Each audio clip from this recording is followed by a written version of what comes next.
Hey, ESPN, I'm Jack. And I'm Miles from the Daily Zeitgeist, a daily comedic news podcast that answers the question, what if Stephen A. Smith spoke at a normal volume and his opinions were based on fact and not completely insane? This probably isn't the best way to describe this. No, you just negated the two things Stephen A. Smith is known for. Okay, what if The Daily Show was hosted by us? Yes, but who is us? Okay, I'm Jack. I'm the co-founder of Crack.com. And I'm Miles. I love soccer and get very nervous when I'm pulled over by the police. He's also a former lobbyist who quit politics for comedy. Yeah. Well, look, we cover news, the president, pop culture, and we're both very big sports fans. I'm actually named after my grandfather, legendary NBA coach and ESPN alum Dr. Jack Ramsey. Oh, yeah? Well, I'm named after Miles Davis, the legendary heroin addict who is not my grandfather. So search the Daily Zeitgeist. If you don't know how to spell zeitgeist, like most of us, just type in Daily Z. It'll figure it out for you.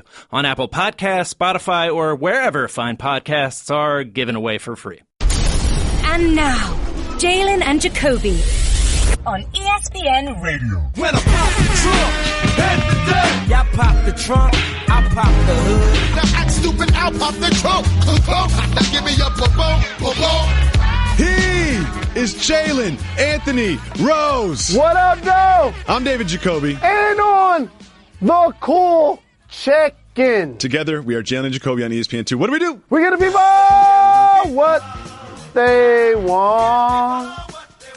Wednesday night, the Rockets dominated the Hornets for their 11th straight victory. Chris Paul was especially good. He scored 31 points, went 10 for 18 from the floor, and added 11 assists. But it was his defense that was really good. He held Kemba Walker to 13 points on 5 for 15 shooting. The Rockets are now first in the league in offensive efficiency, but also fifth in the league in defensive efficiency. Jalen, is the secret to the Rockets' success actually their defense this year? The secret to the Rockets' success starts on the offensive end, and a philosophy that was championed by their general manager, Daryl Morey, and he never wavered in any way, shape, or form about building a team that can make threes at an astronomical, historic rate. Then you go and hire Mike D'Antoni, who implemented that system in Phoenix, and now it's on steroids in Houston when you have an MVP candidate in James Harden that can get you 30-plus points and lead the league in total buckets, but also lead the league in assists. Not many players are that level special to be able to do that. Then you bring in Chris Paul, future Hall of Famer, 18-9 averages, gets you 2 steals, a bulldog on the defensive end. Now all of a sudden, you're not only getting it done on the offensive end, but you add CP, as I mentioned. Trevor Ariza's still there. Tucker is a really good defender, which is why he's in the league. Capella defends his position really well and finishes down low. Now you have a team that has the ability to win on both ends of the floor. I really think that is the difference this year with the Rockets. It's Tucker, it's Luka Mbamute, who should be back from a shoulder injury soon. And you've got Ariza, who's a good defender. And James Harden has always been sort of like not exactly known as a great lockdown defender. But CP3, watching that game last night, it said to myself, I said, I don't think CP3 is the best defender in the league, but here's my question. Is CP3 the most annoying person to have cover you in the league? No question. Especially for a point guard. Here's why. Because usually a guy that can play defense like him doesn't get you 30 points on the other end of the floor.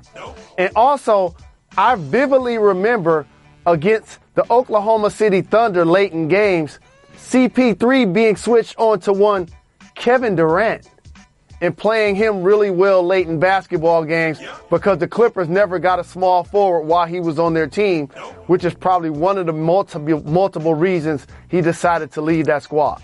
So, Jalen, something you always say is, I'm feeling myself. Do it. Feeling myself. Well, Clint Capella, I think, is feeling himself maybe a little too much during this Rockets streak. Here's what he said about their matchup with the Warriors. Quote, he's speaking on the Warriors? We have to keep the advantage on them by leading the Western Conference. It's going to be key for us to have home court advantage in the playoffs. To go over there to Oakland is obviously hard. That advantage is going to be key for us. And then he added, I expect to beat them.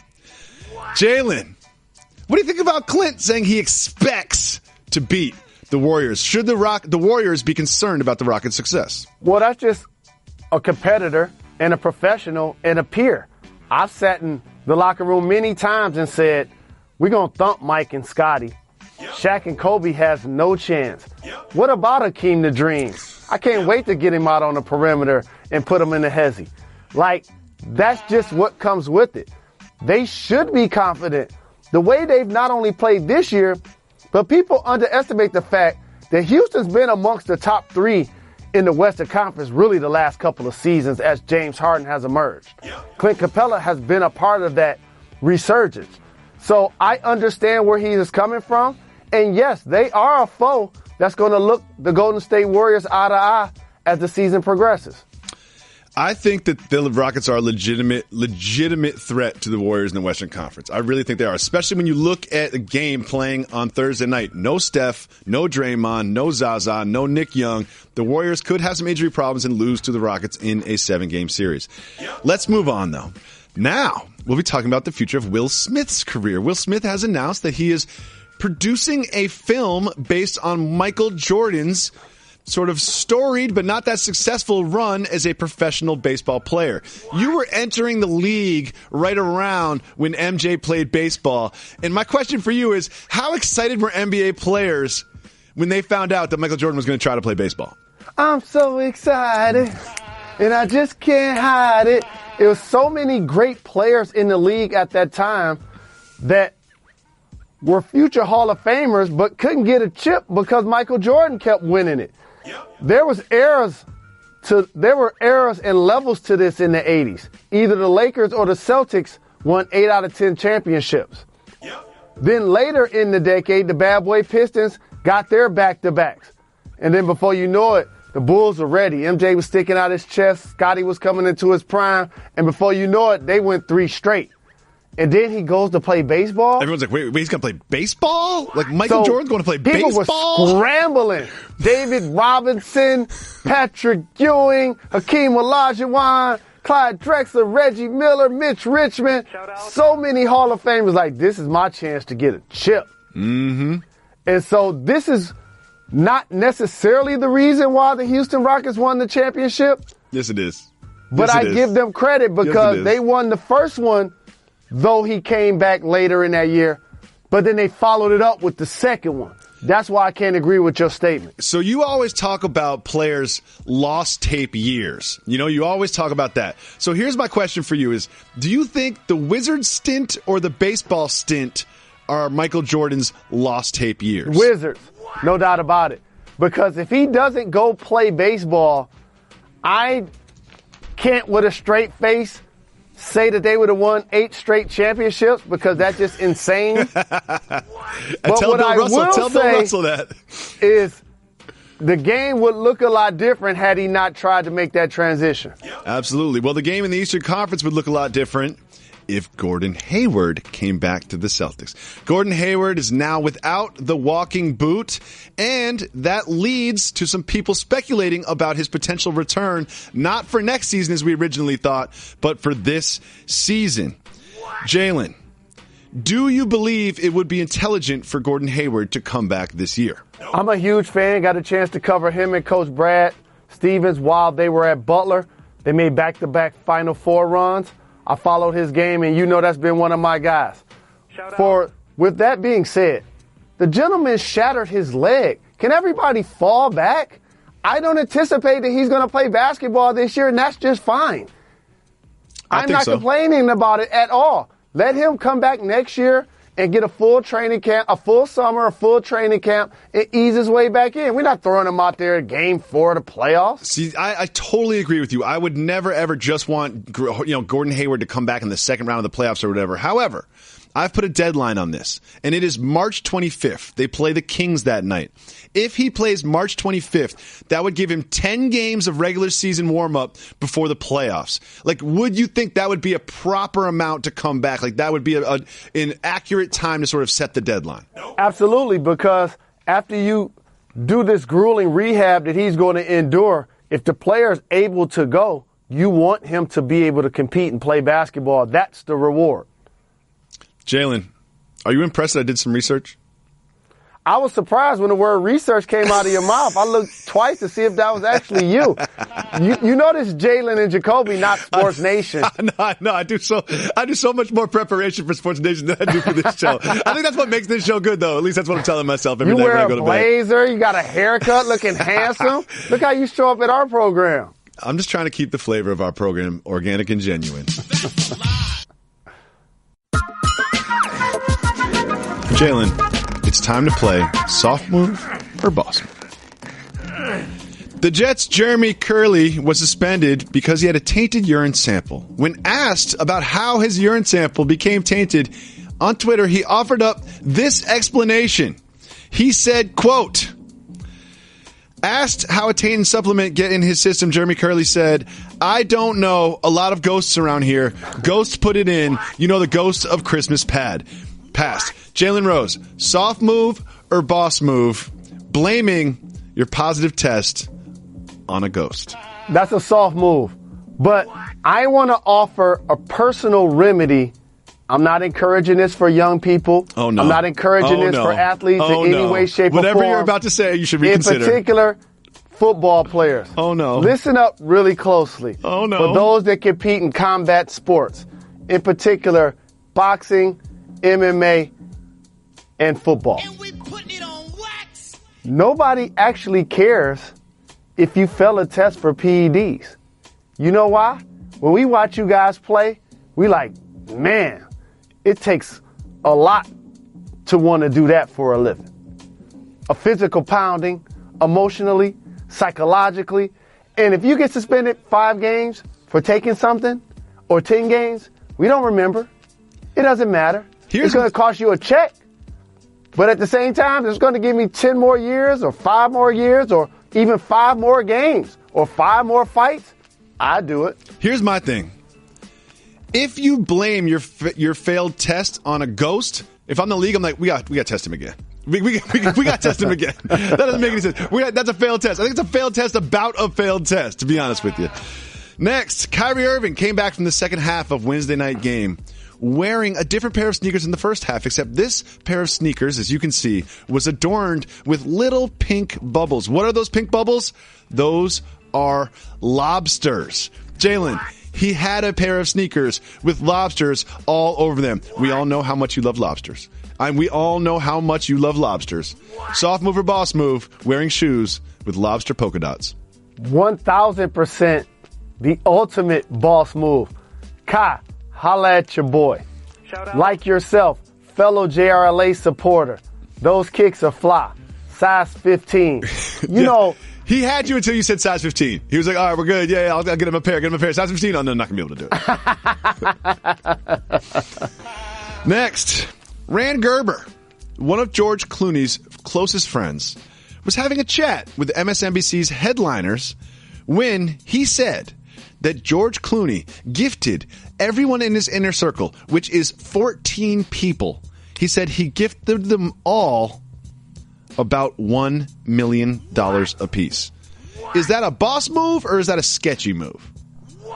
There will be people based on the climate of what's taking place in Hollywood and in entertainment that probably is going to try to go behind the curtain and see if he's trying to pay some people off as hush money or whatnot. It just makes me feel like, man, I got the wrong friends. Yeah, I'm not giving. I was thinking about getting you maybe a sweatshirt or something. You know what I mean? But $1 million, I'd be like, George, really? George, what do you? Nothing's free in the world, George. What do you need me to do? What do you need me to do, George? Something tells me this isn't free. Like, you know, George is going to hit him up next year and be like, oh, remember that $1 million I gave you last year? Well, this year I'm going to need a little something from you. So yeah, we'll see. Because you don't just give away that kind of scratch. Next, Marcus Mariota started off his media availability by apologizing for being rude to the media on Sunday and said he had to apologize because his mom made him apologize. Listening to your mom, soft move or boss move? Fellow mama's boy, boss move. No question about it. And the great thing about this story is the optics of a starting NFL quarterback, an amazing athlete, but understands that mom will still slap the taste out of your mouth. I love it so much. I love it so much. Because here's the thing is, you know what? Not too many people will watch your entire press conference after the game if you're Marcus Mariota, but your mom will. You know, my mom watches this show all the time. And if I say something, I'll get a text or something. Like, moms will watch your stuff. My wife has never seen this show. Maybe once when it first started. But moms will ride or die for you. Shout to all the mama boys out there. Marcus Mariota, that is a boss move for sure. And shout to my mom, Jeannie Rose, yes, who made the name Jalen legendary. Sure did. Shout to Jeannie Rose. Finally, Jalen, this is your Michigan Wolverines. The University of Michigan, at a silent auction, tried to auction off game-worn Jim Harbaugh khakis with the pleats and all, little signature on the pocket, framed with a picture of him right there. The problem is the starting bid was $900, and no one bought them. Soft move or boss move, trying to sell some used pants. It's a boss move to try to do anything for charity. The problem is there's a miscalculation. Once clothes are worn, people usually don't want them. That's basically what this sounds like to me. However, it gave me an idea for JRLA. Uh-oh. Maybe I need to frame my draft suit and auction that off. Ooh, that would go for a lot. If you frame the draft suit, we got to put it up in the studio. We got to put it up in the studio if you frame the draft suit. But here's another thing. It's like, if it was a jersey, that kind of looks cool in the man cave or whatever. But, like, I don't want to see a pair of khakis on the wall in the man cave. You know, it's like, I think we might have to retire the term man cave, too. I'm just throwing that out there. That might be another one that we have to retire. But you know what? The pants just don't look good framed. A jersey does, colors, numbers, got a name on it. But I don't want to see someone else's used pants on there with, they're signed pants. Like, it's just a pair of pants from Costco, man. And also, like, not only is it a pair of pants, but it's game worn. Game worn pants. So I want to talk about Harbaugh, who's your guy, because I really thought the pants thing was corny until they did a feature where they took him shopping. Do you know where he gets the pants? One of your favorite stores. You know where that is? Costco, baby. The idea that both me and Jim Harbaugh, I never thought we had something in common, but this is what we have in common. Every single day, both me and Jim Harbaugh have an article of clothing that is Kirkland brand. Every single day I'm wearing something Kirkland. Whether it is an undershirt, whether it is underwear, whether it is socks, I rep Kirkland so hard. Kirkland makes the best everything. Kirkland has beer now, Jalen. They have Kirkland light beer. Yes. They have Kirkland liquors. They have Kirkland everything. I'm living that Kirkland lifestyle. Kirkland orange juice is the best orange juice on the market. When was the last time you were at Costco? For real. I go to Costco. I go to Target. Are you a member of a Costco? Yeah, you're lying. You're not even a member. Do you have a Costco card? Do you have a Costco I have card? one. You had one a long time ago. Go. You're too rich. You know what? You need to start living a regular guy lifestyle. Just for one day. I do. For one day, we just have a regular guy lifestyle. And we're trying to buy things in bundles. We'll have you fly coach. You know what I mean? Just to get down with the people. We'll have you fly coach one day. One of your cross-country flights, just so you can talk about the experience. Will you fly coach for the show? If first class isn't available. You're the worst. I'm 6'8". I want to be able to walk. What up, Dow? The Rockets are on an 11-game win streak, and they've got the highest margin of victory in the NBA. They're playing defense. They're playing offense.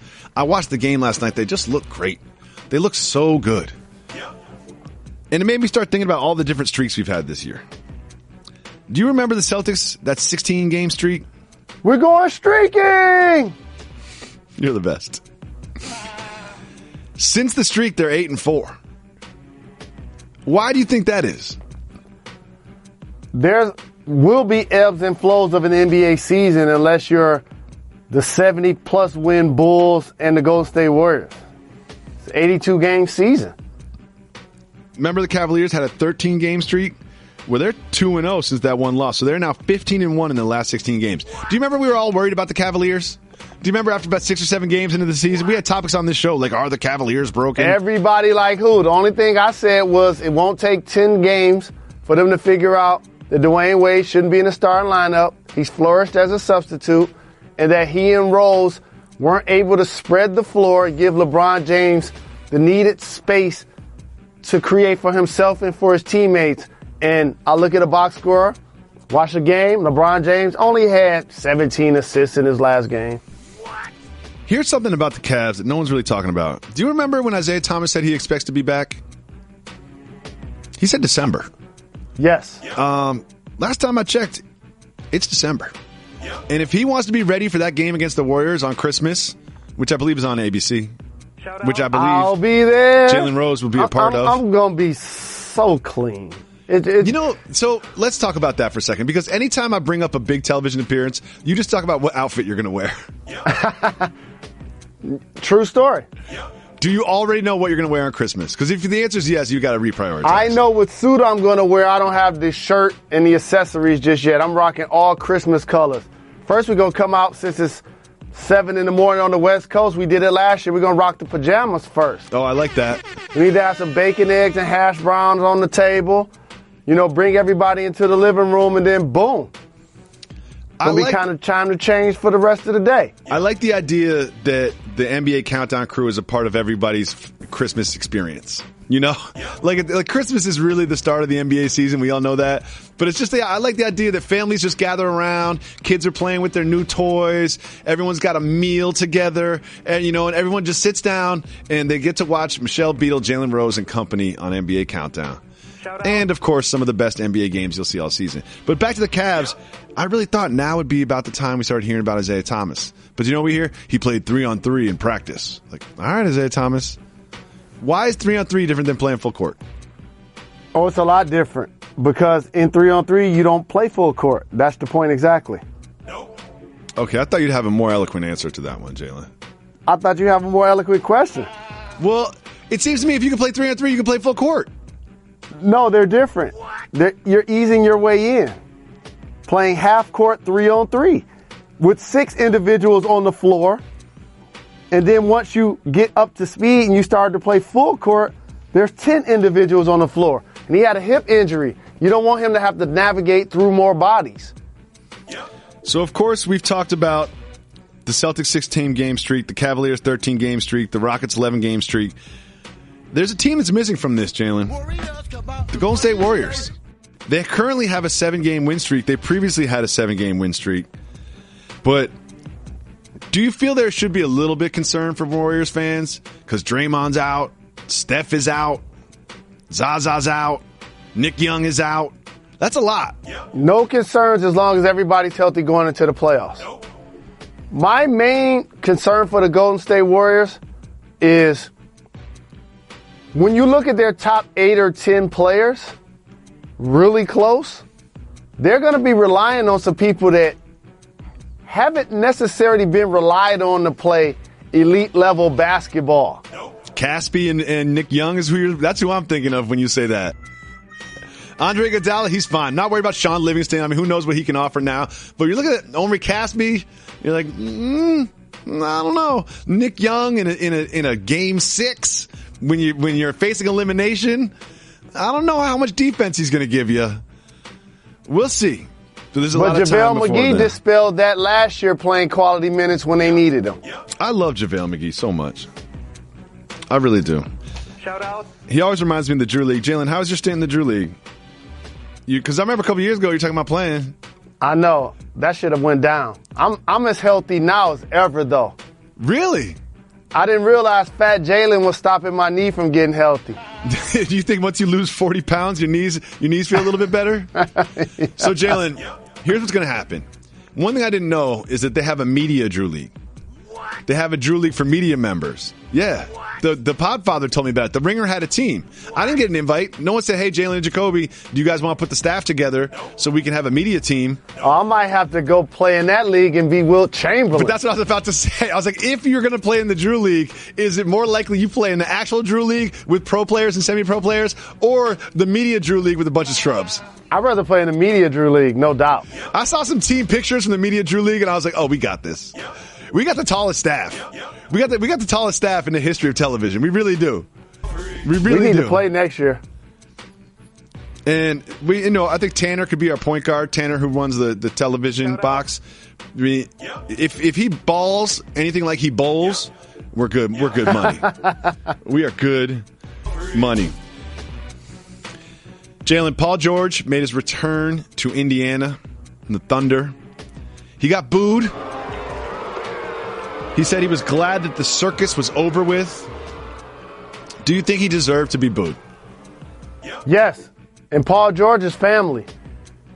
Shout out. It wasn't the fact that he was either traded, which you have no control over. I went through that as a Pacer when I got moved to the Bulls. It wasn't the fact that he left as a free agent like KD did with OKC and then subtweeted about why he left. He acknowledged that he didn't want to be there while he was still playing in uniform, which led to them needing to move him. And on paper, a lot of people didn't feel like they got the requisite parts in return. So if you are able to move him and then Oladipo plays like he's playing now and Paul George returns, if you have passionate fans, which the Pacers have some of the best fans in the game, they're going to be really creative about how they jeer you in your return. He wasn't surprised. You weren't surprised. Nobody was surprised. Have you ever been booed before? Of course. When did you get booed? I got booed. You mean like being traded from a team? Or when I understand, like when you were on the Bulls, you guys were bad, and if you're down 20 at the end of the first quarter, you're going to get booed as a team. But do you ever get booed as Jalen Rose? I got booed when I returned as a member of the Raptors to play for the Bulls. Really? Why did Chicago turn on you? Because they slandered my name in the media before they moved me. Oh, that sounds like a story I'd like to hear. How'd they slander your name in the media? Well, they talked about things that you couldn't prove, like, you know, what type of person is he? What kind of habits does he have? Like, what type of, things is he doing off wax or whatever?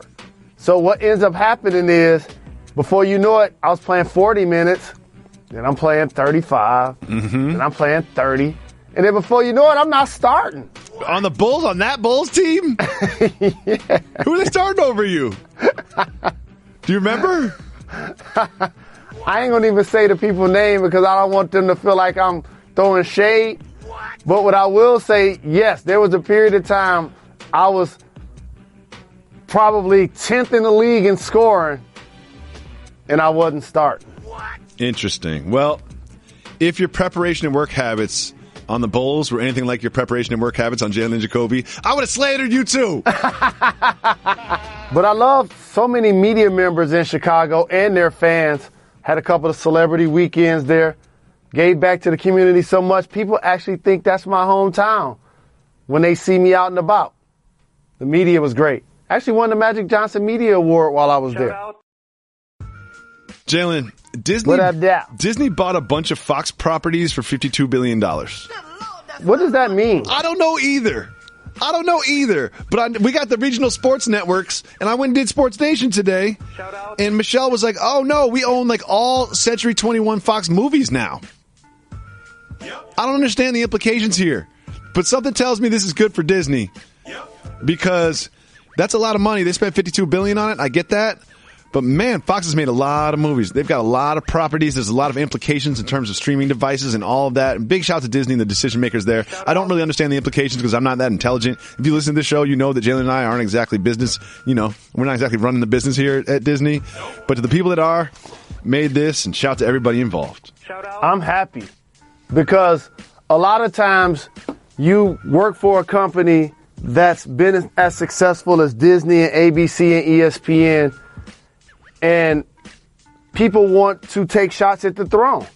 And one of the things people say is, oh, okay, well, since they've had a couple of unfortunate instances where they've had to lay off people and how are the ratings doing, people try to create the narrative that ESPN is actually struggling or going somewhere. And then I just get in my puff voice, we ain't going nowhere. We ain't going nowhere. So I feel a sense of pride when I work somewhere and they write a check for $52 billion. Exactly. And, like, there is this perception out there. Like, sometimes my friends will go, is everything okay at ESPN? It's like, yes, everything's okay at ESPN. We just spent $52 billion. We wrote a $52 billion check. So, if we have $52 billion to spend on this, something tells me that we're going to be fine. One of the things I think... My producer said it's a stock deal, not a check deal. Look, I understand. Okay? One of the things that may take place in this deal, and obviously in the future we'll see how this progresses, as the company that exclusively has rights to the NBA Finals, I wonder if this affects local NBA broadcasts that were originally Fox. They're on ESPN now. Those will be ESPN-branded local channels. Which now will be branded ESPN. That's exactly. a terrific get. Exactly. Well, the Yes Network, there's all kinds of implications. All the local baseball games, all the local basketball games, all of those networks. All those networks that I watch all the time. That's where I get my Clippers. So that's more jobs right there. Boom. Exactly. Well, there's another business deal I want to talk to you about. The NBA made a deal to broadcast the G League on Twitch. Jalen, do you know what Twitch is? You're not the demo, so don't worry about it. I actually don't know what Twitch is. Twitch is like this video game streaming service. And there's no joke I can make that's appropriate for it. That's appropriate. Yeah, don't do it. Don't get fired. But Twitch is like a video game streaming service. So if I'm playing a popular video game, I go on Twitch and you can kind of watch it with me and comment. It's like a second screen experience for a video game. And it's interesting because a lot of younger people are getting video through Twitch. Twitch is blowing up. And I think this is really interesting for the G League and the NBA because like much things about the G League, it's a test kitchen. It's just it's a place where they test things. The G League does, and I think they're testing this digital streaming out because the NBA is looking at the future of media and saying a lot of people are going to be watching things on their phone. A lot of people are not going to be sitting down and using the remote control and clicking on it and pushing the guide or looking at their list. A lot of people are watching on-demand content, streaming content, phone content, and this would be an interesting way to see if they actually transition this into actual basketball games. The NBA is so on fire that it's leaving the sport that I love, football, such in the dust, especially on the NFL level. They've dealt with so many issues and had to navigate so many circumstances. And I'm not even just talking about what Colin Kaepernick led that turned into protests during the national anthem, which I commend, applaud, standing ovation, any player that participated in any way, shape, or form. But I'm talking about long-term issues, opioids, concussions, fights. How about what just took place, unfortunately, at NFL Network? Like, these are things that, man, their brand has taken a big-time hit this year. And lastly, in the NBA, you don't see players taking shots at the commissioner. Or owners coming out talking negative about him. That takes place frequently in the NFL for a guy that's getting $50 million a year. There seems to be a disconnect. It certainly does. As far as I'm concerned. So when we talk about the NBA versus the NFL, which we've done before, it's like it seems clearly that the NBA is the league of the future, but currently they still get dwarfed by ratings by the NFL games. They still get dwarfed with revenue, but I'm telling you, it's like, yeah, you might be losing on the scoreboard right now, but in the future, the NBA is coming because the NBA is more positioned to be the league of the future. You remember when, America, baseball was America's pastime? It's not anymore. It's not America's pastime anymore. And I can see the same thing coming with the National Football League. I'm going to give everyone something to acknowledge the designation of how the NBA is such the future over the NFL that no one ever discusses. You talk about the digital rights. Think about this. When I'm looking at my telephone at night, I can watch NBA basketball. When I'm looking at my telephone on Sunday night or Monday night, I can't watch NFL football. Well, the ESPN app, you can watch NFL football on Monday night. That's one. Number two, how about this? Name me the best international NFL player currently in the game. Trying to think. I know I'm missing something big here. I can't. My point exactly. NBA is a global sport, not only for the fans, but for the participants. You can go to the older players like Dirk and Tim Duncan, but then you can go to the younger players like Greek freaking Porzingis. Mm-hmm. Same can't be said for the NFL. Jalen, the next topic is something that I know is very close to your heart and a big part of your life. It's wine. Yes. They did a study, and they have found in the last 300 years, wine glasses are now 5 times the size that they used to be. Here's what I own when I'm at home. And you can at Molly right now and ask her. I used to be the guy at home with the wine glass, stemless that is, most of the time. I like stemless too. Stem doesn't make no sense. Shout out. Pouring myself 33% of the glass. Thank you. Thank you. I wanted to talk to you about this. That's exactly what I was going to talk about, Jalen Rose. Why am I doing that? What is this, just for optics? I'll never take a glass of orange juice and just fill it like 1/3 of the way and be like, nah, I'm good. It looks better and I need the orange juice to breathe.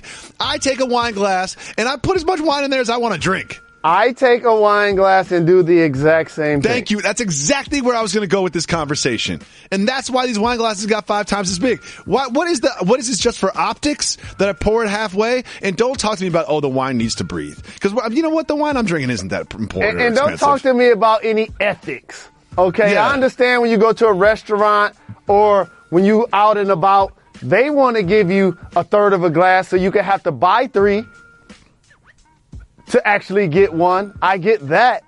But other than that, I'm at the crib. I'm filling up the glass. I'm filling up the glass too, Jalen. I'm glad you brought this up because my wife said something to me about it too. And it's just like, here's the thing, Joey. I don't want to fill it up halfway, drink it, and get up off the couch and fill it up halfway again. And it's the oxygen, exposure to oxygen unlocks the flavor in the wine. She intelligent. Yeah, we're not that smart. Yeah, it's exposure to oxygen. I went to a restaurant once in New York City, and I was by myself. And they really have good, like, flatbread pizza. It was great. I ordered one of those. And I ordered myself a bottle of wine. You know, I probably wasn't going to drink the whole thing, but I didn't want to keep getting glass after glass. Don't judge me. And never. The lady goes, and she started, I was like, hey, can you pour me? And she goes, no, just wait for it to breathe. And I was like, no, I'm not going to wait here 5 minutes and just stare at my wine. It doesn't need to breathe. The first glass won't breathe. The other glasses can breathe, okay? And also, for those that talk about the wine breathing, guess why the wine can't breathe? The only time it gets a chance to even consider breathing is while I'm holding it in my hand. Other than that, I'm drinking it. We got some of our familiar faces here. Some of our associate producers. Always appreciate the people that give us content, that write us questions on the daily. Like my man, the greatest mail carrier in the history of not just the country, but the species. The homie! My man Big Crown has a question. This is for Reggie, because Reggie really cares about these conversations. Is Zach Randolph a Hall of Famer? No. That's no. Yeah, that's no. He's an All Dark Alley Hall of Fame. You know? That's more important. He's All Dark Alley Hall of Fame. That's way more important. But here's what I will say about my brother, is that with limited athleticism, he continues to defy the odds and show people that if you know the real estate on the basketball court and how to maneuver your body and have all of the requisite skills, he's good enough on the post, he's good enough mid-range, he's tough enough, he rebounds for his position. He just had 30-plus points recently for the Kings. So about this Kings team, apparently, Vince Carter, Zach Randolph, and George Hill are upset because this King team was supposed to, be in the playoffs. Like, they were kind of sold this bill of goods that you come to Sacramento, we'll build this nucleus, and we're going to make a playoff run. My question for you is, Jalen, do you think they really believe that? No. George Hill, holla at your boy. I got the message that you want to get some advice about building a school in Naptown. With that being said, I don't think they looked at the Western Conference standings. Exactly. I just think it's one of those things where in every preseason, every team is like, maybe we can make a playoff run. Before the first game of the regular season, every team is like, maybe we'll make a playoff run. You look at every roster is full of professional players. You look at any starting 5 in the NBA, you're like, I could see this. I can see this coming together. And also, as a player, you got to look at it like this. You guys are the 3 players that we giving the bread to. Yep. So therefore, if we're going to make the playoffs, it's going to be because you guys are balling out of control. They're like, not asking Willie Cauley-Stein and De'Aaron Fox to take them to the playoffs. They're asking Zebo and Vince and George Hill to take them to the playoffs. So if we're not in the playoffs, you should look in the mirror first before you start pointing the finger at me if you're the front office. Keep getting them checks, though. Shout out to Vincent Lamar Carter. Oh no. Jalen, oh no. D. Scott has a good question that I don't think we discussed on Wax. How's Jalen's fantasy team doing? I got bounced. Talk about it. Tell the people. Get on the couch. First playoff game. I lost 6 of my last 7 games. Wow. Oh, that's tough. Hey, man, it's tough around the house, man. You got to understand, I got a co-manager. I got a co-owner. You know what I'm saying? And she constantly is looking over my shoulder about these decisions that I ultimately make. Well, you got some answering to do.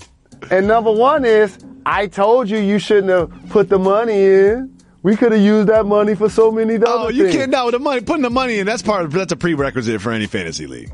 That's one. But number two, here's what truly happened to the squad. I can't blame this guy because he's having a terrific rookie year.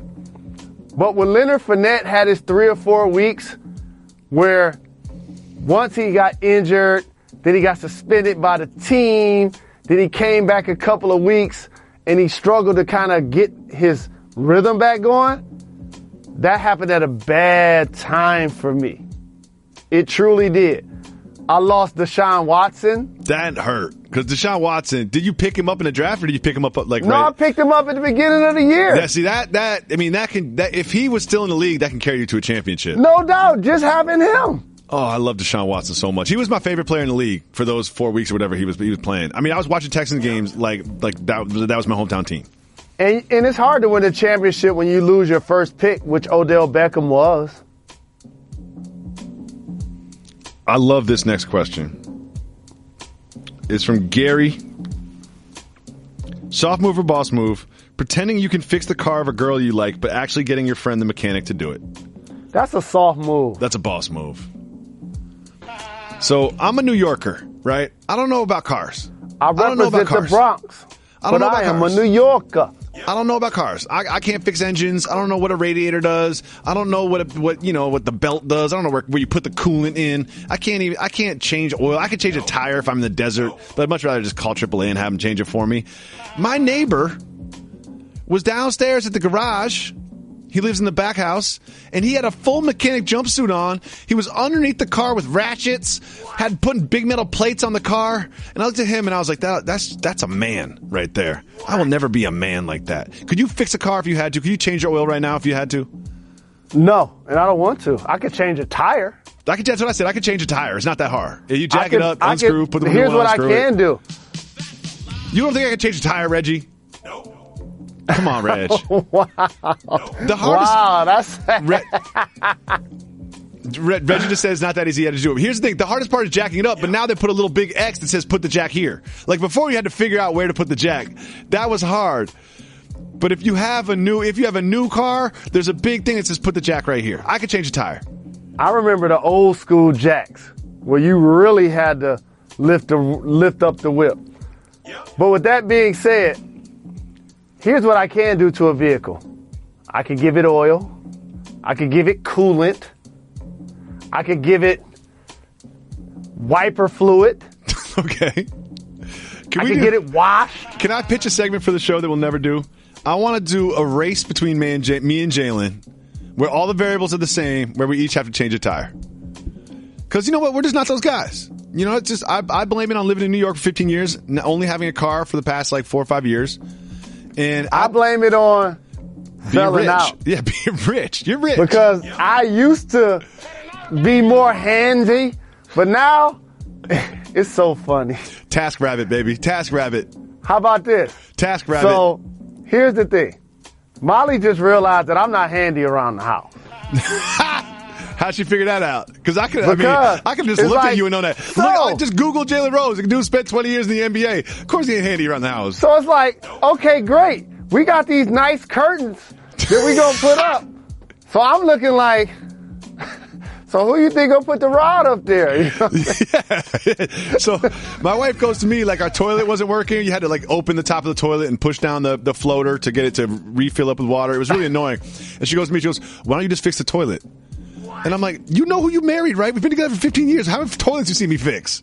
You know what I'm going to do? I'm going to Google it on YouTube, go to the hardware store, get some stuff, go back, have that stuff not work, go back to the hardware store, and then use that. And that's not going to work. Get one more piece from the hardware store. And next thing you know, I spent 4 hours in the toilet. You know what else I can do? Have some guy come and fix it. And you sound like a man to me, because what I did is I'm like, we need to find a handyman. Now, see, all you have to see now, Jalen, I could put rods up. I've put curtain rods up. It's 3 screws. Do you have a drill? Do you have a toolbox? No. You think I'm about to drill these hands? Are you serious? You don't have a drill at your house? You don't have You a think toolbox? I'm about to drill these hands?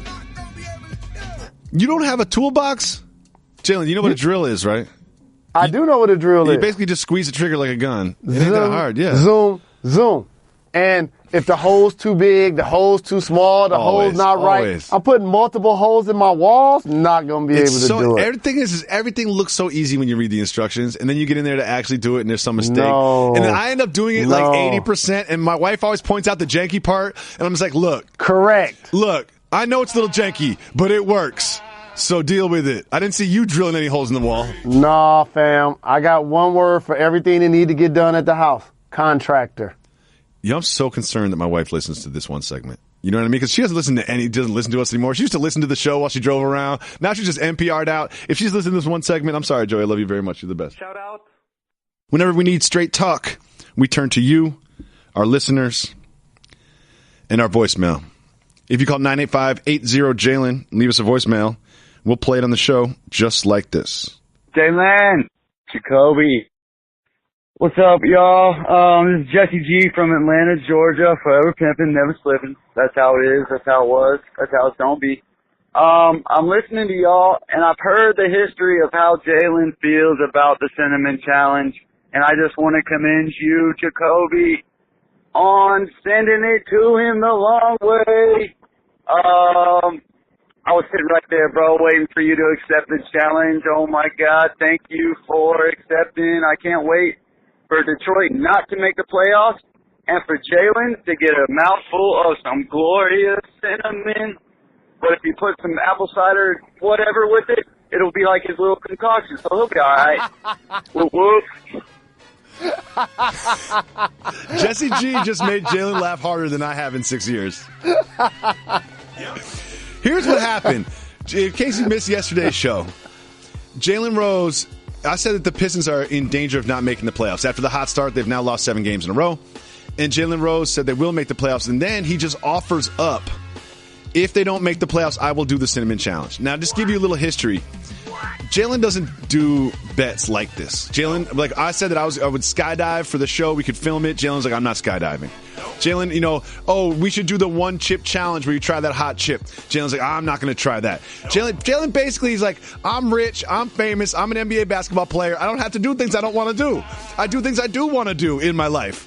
And then during the break in the segment, after he said this, he would do the Cinnamon Challenge, if the Pistons made the playoffs, what did you say, Jalen? I just watched those words come out of my mouth. My heart was speaking for my brain. And before you know it, I could not take it back. But also, here's why you're my brother and you don't even realize. Just subliminally, you actually just said the Pistons is the bet to make the playoffs, not the Lions. So I'm rolling with that. That was the bet, Jalen. It wasn't the Lions. Yep. You forgot the bet, didn't you? Oh, Admit it. Be honest, be real. Then. Be honest, be real. Be honest, be real. You thought it was the Lions when you woke up this morning. I did. Do you know what it is? It's the Pistons. I it's thought the Pistons. about it, too. The Lions ain't making the playoffs. I looked at their schedule and everything. Yeah, it ain't happening. The Lions is over. The Pistons, however, I don't know. Didn't you once say that the Lions were going to win the conference?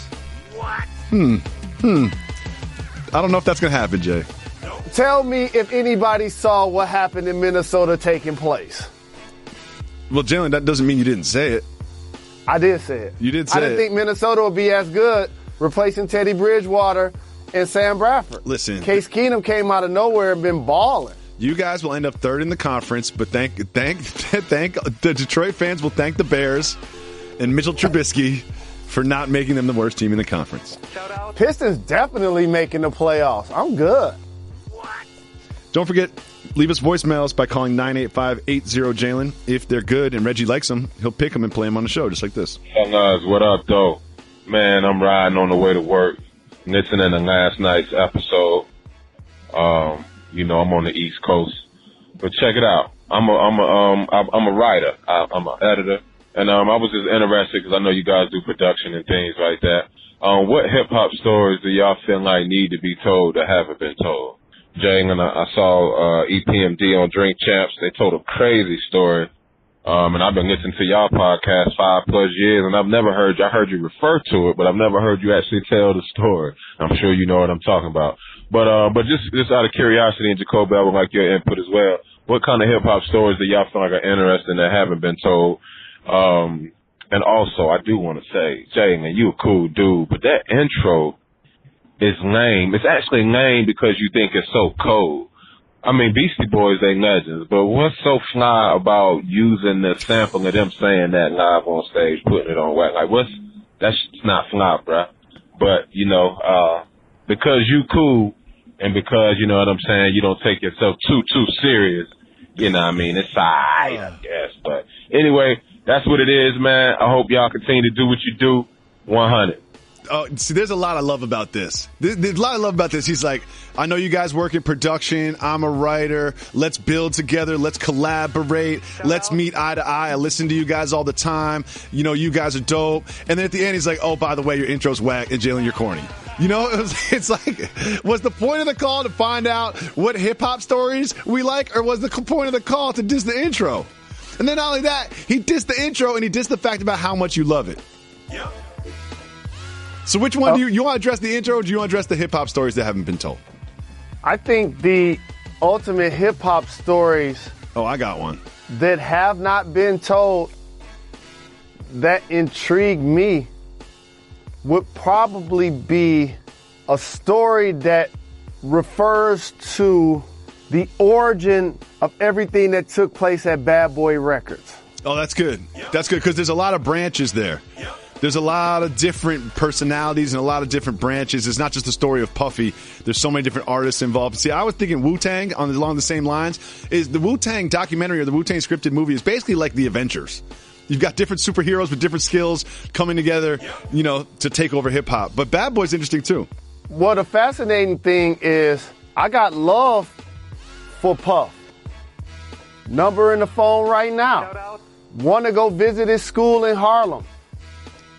Big shout to Dr. Steve Perry, one of my mentors in education, who's helping him with that project. What did you save Puff's name as in your phone? Diddy. Oh, okay. Could have gone a lot of different ways there. Yeah, that's smart. But if you look at the paper and you say, man, let's check out Bad Boy's roster, Frenchie's still on there going strong, and Diddy's number one on the Forbes list without even dropping an album. Oh, yeah. And another thing is, I want to address the intro, is, you know what we don't do? We don't have meetings and talk about the intro and decide what Jalen's going to say and what I'm going to say. The very first time we did this program, back when I had to push record in the control room and then come in and do the show myself, Jalen just started singing and give the people what they want the very first show. If I'm not mistaken. That could be urban legend, but I'm pretty sure that's what happened. And facts on facts on facts. Jalen didn't say, guess what? I'm going to sing this when we start, you know, and when you say this and then I say that. Now that's corny. Yeah, I'm just looking across the table from some dude that started singing, and you know what? We've done it every single show since then. So I thought about it, and we spoke about it. I thought about changing the intro. I thought about it. I did. So a couple of things to unpack. He's not referring to the Pop the Trunk version of the intro. No.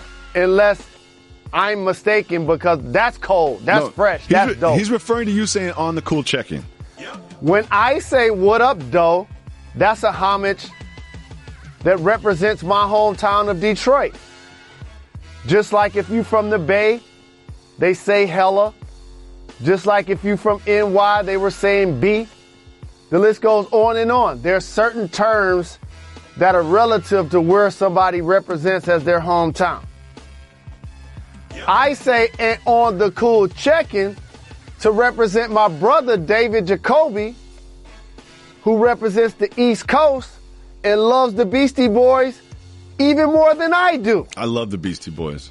And putting the Beastie Boys and my brother together in my mind just takes me back to Raising Hell Tour, Joe Louis Arena, when they came out on stage and I didn't even know who they were. And when they said, and on the cool check-in, center stage on the mic, I just looked left and looked right.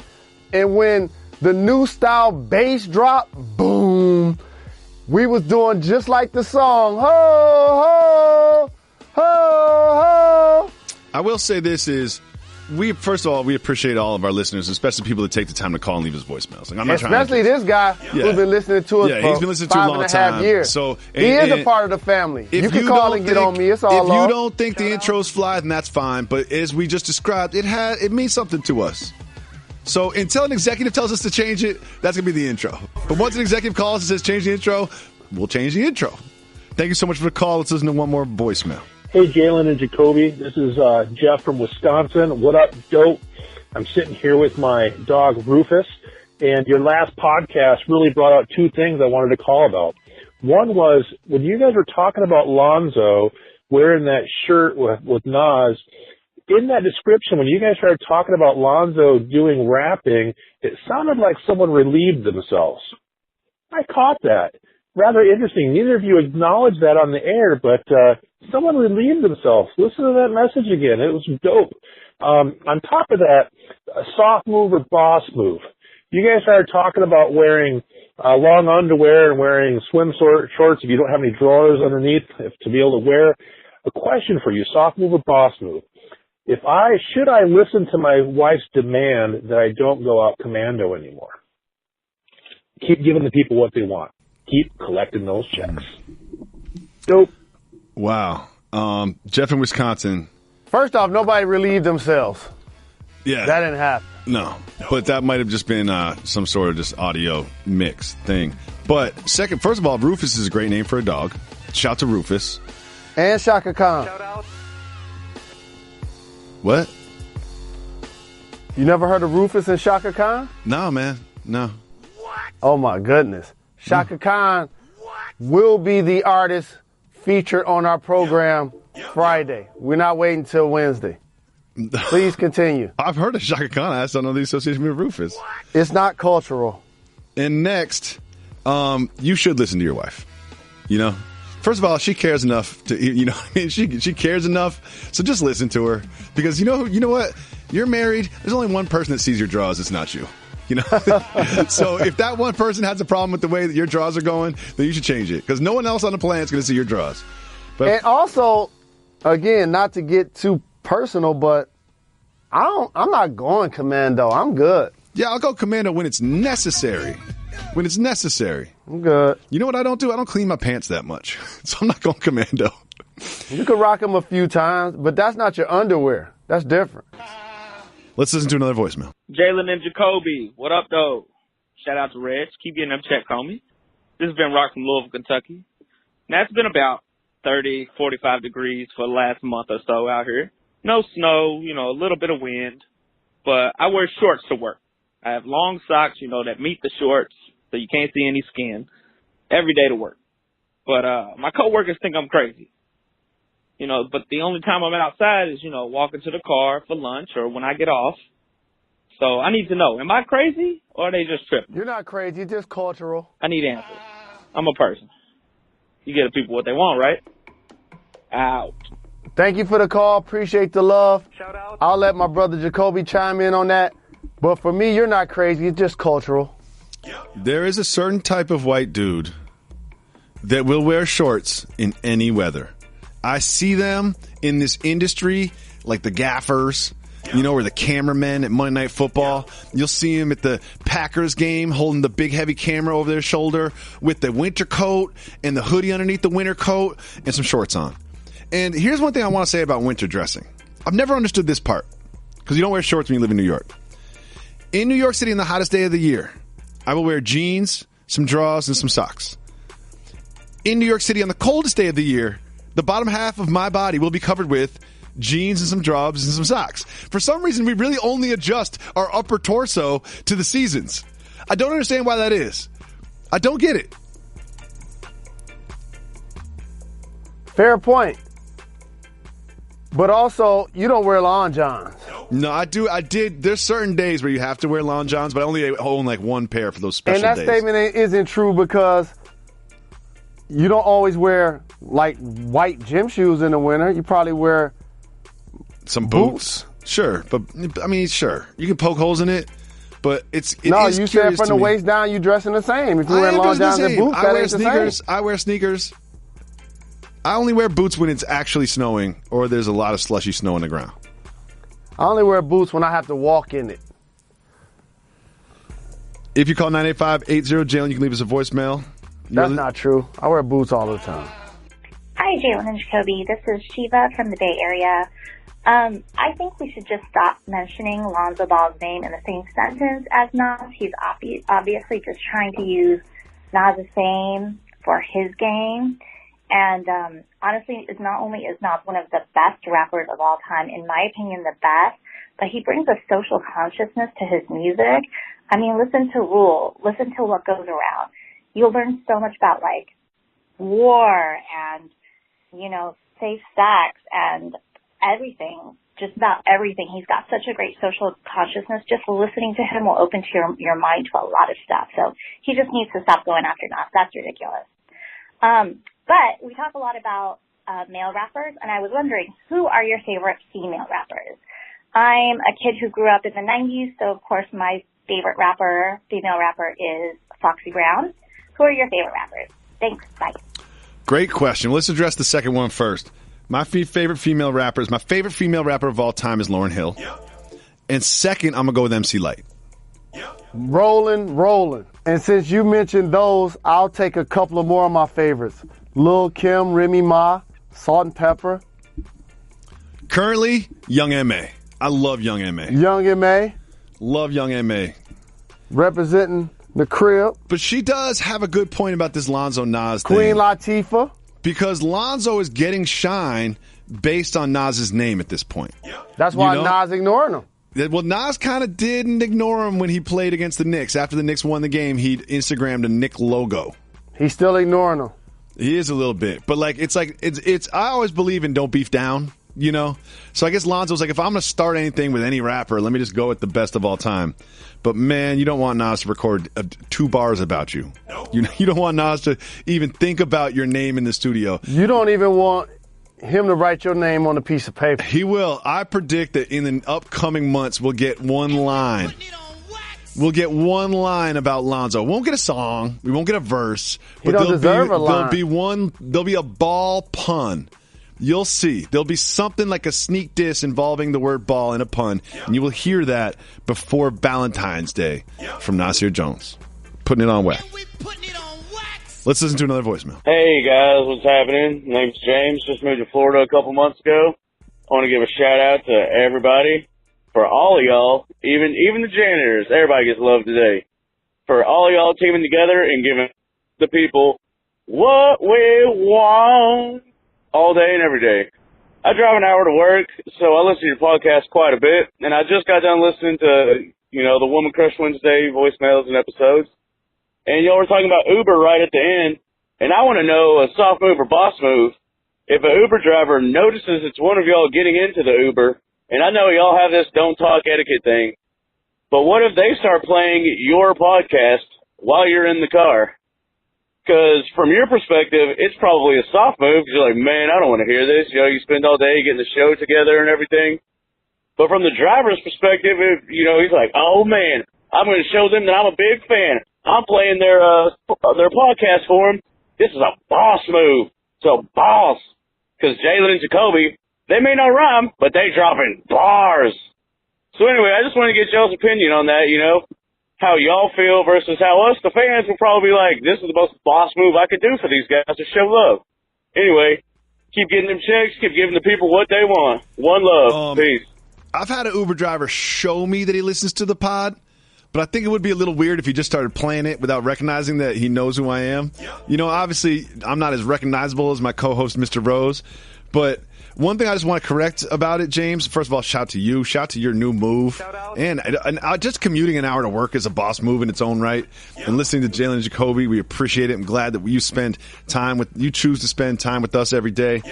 But when you say working and preparing the show all day, that's only one half of the Jalen and Jacoby duo. Preach. You know, like Jalen doesn't spend too much time worrying about Jalen and Jacoby during the day. I'll tell you what I do. I'll come in 60 seconds before we go on there. That's my preparation. But, Jalen, I know you've had Uber drivers recognize you. What do they say? A couple of times, what people will do is actually show me that they're real fans of the program. So they'll show me on their phone, because a lot of times you had a navigation and the phone's already up. They just show you like, yo, I ain't fronting, like I really support. And that's not creepy. That's not it's love. Something that we get tired of. That's love. This is why we take the time and energy to do this program. For those that don't know the origin of this program, this wasn't in our contracts for the first 4 years we were doing. No, this is volunteer work. This was volunteer work. We were doing it for the love. We were doing it for the love. And we appreciate all of our listeners, especially people like James that listen every day to the podcast. You can subscribe to the podcast on iTunes. If you already subscribed, tell your friends to subscribe. Thank you so much for making us part of your day. Jalen Jacoby on ESPN Radio.